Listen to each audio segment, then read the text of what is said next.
Bonjour Charles Anderlin, vous êtes toujours en direct de Jérusalem pour suivre cette nouvelle confrontation armée. Alors des groupes palestiniens ont décidé de rompre le cessez-le-feu, prétextant qu'Israël n'avait pas accédé à ses demandes, notamment la levée du blocus. Pourquoi est-il si difficile pour Israël d'accepter cette condition ? Oui, bonjour. Eh bien, les dirigeants israéliens nous disent aucun problème pour tout ce qui est humanitaire, nourriture, matériel médical.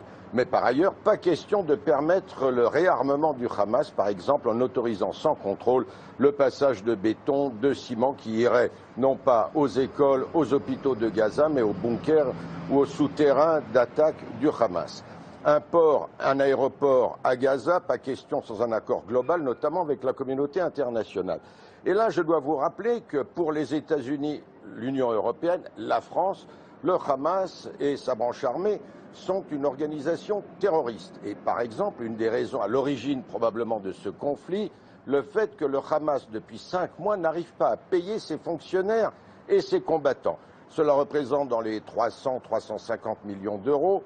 Le Qatar, le sponsor du Hamas, est prêt à faire le virement, mais le système bancaire international refuse de laisser passer des transferts d'argent pour une organisation terroriste.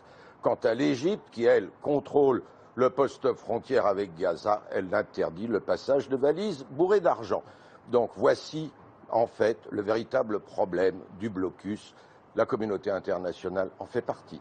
Merci Charles Anderlin, en direct de Jérusalem.